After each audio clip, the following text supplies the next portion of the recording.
사랑하는 행복한 교회 성도 여러분, 이 영상을 보시는 하나님 나라의 귀한 자녀 여러분, 오늘은 2026년 6월 18일 목요일입니다. 오늘 매일 성경 본문에서는 바울은 주의 만찬이 도리어 해가 되고 있는 고린도 교회의 분열을 엄중히 책망합니다. 부유한 자들이 음식을 독점하고 가난한 자들이 소외되는 것은 하나님의 교회를 없이 여기는 죄악입니다. 바울은 성만찬 제정 말씀을 통해 이 문제에 대한 가르침을 전하는데 떡과 잔이 그리스도의 죽으심을 전하는 새 언약임을 재확인하고 있습니다. 공동체를 무시하고 합당하지 않게 참여하는 자는 심판을 자초하는 것입니다. 오늘 본문을 나누어 보겠습니다. 고린도전서 11장 17절부터 22절 주의 만찬에서의 수치, 23절부터 26절 주의 만찬의 본질과 새 언약, 27절부터 32절 합당하지 않는 참여와 하나님의 징계, 33절부터 34절 주의 떡과 잔에서 자기를 돌아봄. 오늘 본문 고린도전서 11장 17절부터 34절 말씀을 듣고 다시 오겠습니다.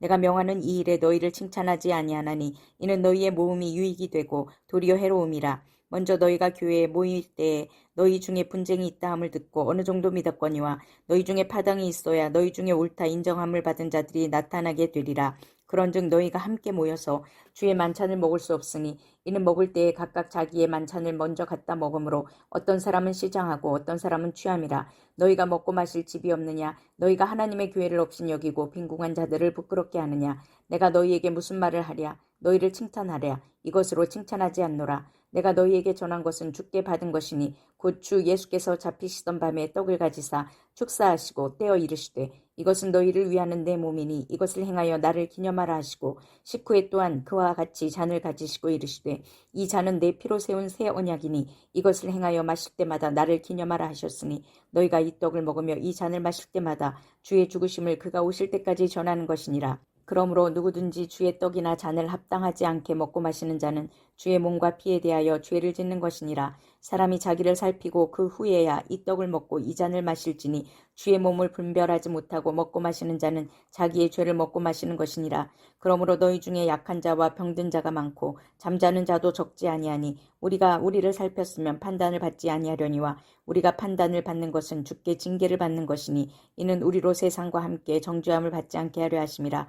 그런즉 내 형제들아 먹으러 모일 때에 서로 기다리라. 만일 누구든지 시장하거든 집에서 먹을지니 이는 너희의 모임이 판단받는 모임이 되지 않게 하려 함이라. 그 밖의 일들은 내가 언제든지 갈 때에 바로 잡으리라.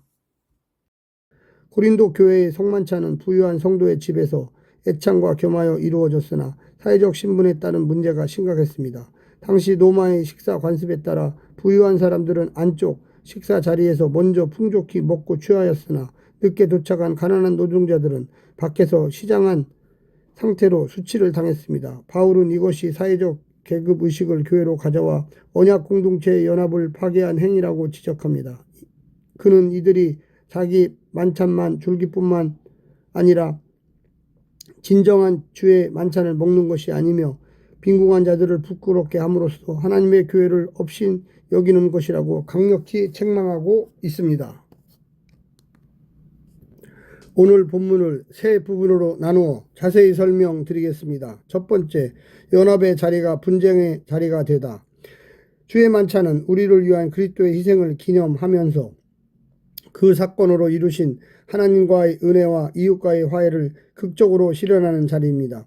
그런데 고린도 교회에서는 그런 주의 만찬 때문에 오히려 분쟁이 일어납니다. 주의 만찬이 결속의 계기가 아니라 분열의 원인이 되었습니다. 부자들은 일찍 와서 자신들이 준비한 음식을 먹고 가난한 자는 뒤늦게 와서 먹을 것도 없이 차별받았으니 어찌 그리스도의 한몸 공동체라 할 수 있겠습니까? 그 떡과 잔은 우리를 결속하는 주님의 몸과 피가 되지 못했고 신분의 차이만 확인시켜주는 상처의 자리가 되었습니다. 두 번째, 기념하는 자리가 파괴하는 자리가 되다. 주의 만찬은 자기를 비워 우리를 살리신 주님의 희생적인 사랑을 기념하는 일입니다. 단지 기억하는 것이 아니라 삶을 재현하고 누리는 자리로 주께서 손수 분부하신 의식입니다. 그것은 그리스도인이 철저히 은혜로 된 자신의 신분을 감사하고 은혜를 베풀며 공동체로 함께 살라는 의미였습니다. 또한 주의 죽으심의 의미를 그분이 오실 때까지 전하는 사명으로 부름받았음을 서로 확인하는 의미가 있었습니다. 그런 자리에서 가난한 형제를 소외시킨다면 그들이 성만찬을 통해서 보여줄 수 있는 십자가의 복음은 아무것도 없게 됩니다. 초림과 재림 사이를 살고 이미와 아직 사이의 종말의 시간을 사는 성도의 존재 방식과 관계 맺기 방식을 보여주는 가장 극적인 드라마가 주의 만찬입니다. 마지막 세 번째, 주의 몸을 범하는 죄를 짓지 말라. 주의 만찬의 의미를 모른 채 사랑 없이 지체를 대하는 태도를 회개하지 않으면서 주의 만찬에 참여하면 주를 십자가에 못 박는 자리에 서게 됩니다. 최종적인 정죄를 피하게 하려고 하나님이 주신 경고입니다. 그러니 주의 만찬에 참여하기 전에 지체를 향한 태도를 돌아보고 주의 만찬의 의미를 진지하게 이해하면서 주 앞에 회개하는 겸손한 마음으로 참여해야만 하겠습니다. 죄 지은 사람은 참여할 수 없다는 뜻이 아니라 예수님의 희생을 감사하는 마음 없이 참여하지 말라는 뜻입니다.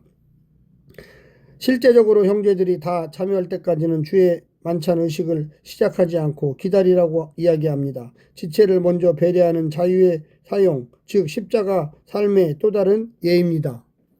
사랑하는 성도 여러분, 오늘 하루도 승리하시고요. 하나님의 놀라운 축복과 은혜가 늘 함께하기를 간절히 바랍니다. 샬롬.